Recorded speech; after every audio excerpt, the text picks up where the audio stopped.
Well, football is full of surprises. It's a game of surprises.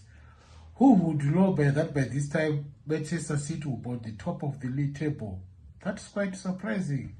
In one will wonder how did Arsenal throw away that big gap towards Christmas. Now, Manchester City, who seemed to have not been their best season, are now on the verge of winning a treble. That is surprising. That's what makes a perfect manager, that from nowhere is now in the limelight.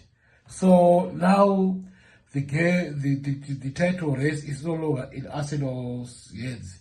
It's now in the Manchester City's hands. If they win all their last games, they're likely to win the title, especially if they keep a superior goal difference.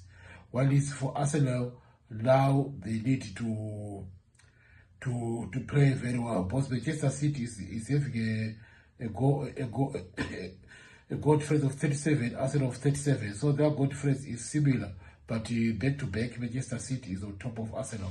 So it means Manchester City, they still have a lot of work to do in terms of scoring more goals. I think now it will be a race for goals now before we talk of dropping the points. Who scores more? So it's quite interesting. I can't wait to see this weekend's fixtures, how these matches will unfold, because it's now quite an interesting race. It seems to be, I was one of the person who was convinced that the race is over around March, but now I've been proven wrong, that the race is far from over. That's why in football they say it's not over until it is over.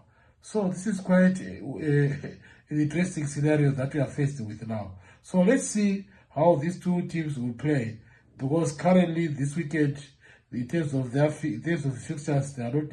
Arsenal will be playing Newcastle, which is another difficult game for them. Then from there, Arsenal will also play Fulham, another tight match. Then before City went to Everton, another difficult match. So these are the fixtures that are there before the 4th of May. Then after that, we'll see what will unfold.